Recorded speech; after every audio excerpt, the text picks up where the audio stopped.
Vamos a hablar ahora del transporte público. Lastimosamente, una gran cantidad de accidentes se han visto en los últimos días. ¿Sabe usted? Los datos son alarmantes según reporta y hacen comparaciones con el año pasado. La mayoría son descuidos e imprudencias en las carreteras. Distintos incidentes se han registrado con buses, sobre todo este fin de semana, solo el fin de semana se vieron varios. 2 el domingo, mire usted, estas imágenes hablan por sí solas. Pero para investigar al respecto, el equipo de Telediario está tras todos estos datos. Me enlazaré en estos instantes con la periodista Mabel Saucedo. Ella investiga sobre el tema. Mabel, le doy los muy buenos días. Cuéntenos. Así es, compañeros y televidentes, y es que solo este domingo se registraron al menos 2 hechos que involucran al transporte colectivo. Uno sucedió en la ruta al Atlántico y otro en la ruta al Pacífico.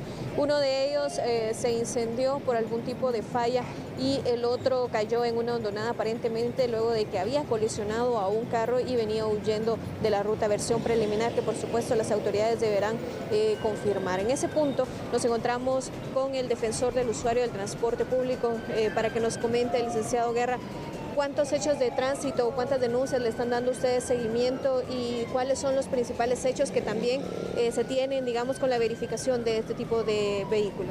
Pues cabalmente en los últimos 4 días al menos han registrado 6 hechos viales o hechos de tránsito de transporte colectivo. Eso es un indicador bastante lamentable y alarmante. Y en lo que va del año, del 1 de enero a esta fecha, se han registrado cerca de 84 hechos viales en donde ha participado el transporte público. Eso quiere decir que está poniéndose en riesgo la vida de los guatemaltecos día a día, muchas veces por la irresponsabilidad de pilotos que compiten aún entre las mismas empresas por el pasaje y ponen en riesgo a las personas. La otra, la del poco mantenimiento, la falta de mantenimiento adecuado a las unidades de transporte, empezando por las llantas. Hemos estado realizando verificaciones a los operativos tanto de la Dirección General de Transportes como de Provial y PMT, en donde la constante ha sido malas llantas, también una conducción irresponsable. Incluso aún ahora el tema de la pandemia hay incumplimiento en cuanto al aforo, hay sobrecarga de unidades, es increíble, pero sigue pasando ese tipo de temas. Acá, ¿cuántas denuncias han recibido aproximadamente en lo que va del año y de estas a cuántas se les ha dado ya una finalización?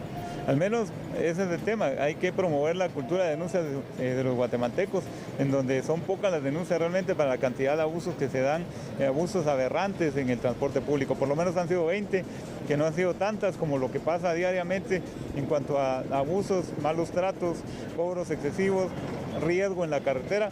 Debiera de ser denunciado, para eso está el número 1555 de PH y otras instituciones que a cargo del tema de transporte público. Agradecemos, licenciado Edgar Guerra, por este detalle de la información, y es que según datos que otorga Provial son 84 hechos de tránsito en donde se han visto involucrado el transporte colectivo, de los cuales cabe destacar que se han registrado entonces personas fallecidas y heridas. De ellas podemos mencionar que al menos 21 personas han fallecido en este 2021 en hechos de tránsito en buses, 95 han sido lesionadas y las causas más frecuentes, según lo establecido, es de que 42 han sido por hechos de exceso de velocidad, 4 han sido por fallas mecánicas. Sin embargo, no se registran hechos por efectos de bebidas o algún tipo de droga. Así que ese es el consolidado que se tiene. También es importante precisar de que los meses que más hechos de tránsito han registrado han sido enero y mayo respectivamente. Es la información que tenemos en cámara. Muchísimas gracias al equipo investigativo de Telediario, Mabel Saucedo, por este dato. Realmente son datos alarmantes. Vea usted, muchas veces los pilotos no se dan cuenta, no se percatan que lo que llevan son 20, 30, 40 vidas ahí. En muchas ocasiones las unidades están saturadas. Recordemos que según la pandemia hay un número establecido, reducido a la mitad. A muchos no les importa. Y el factor denominador que decía Mabel Saucedo, 42 casos por exceso de velocidad. El exceso de velocidad, la imprudencia al volante, esto lastimosamente ha cobrado vidas. Hay un término muy común, el famoso busazo.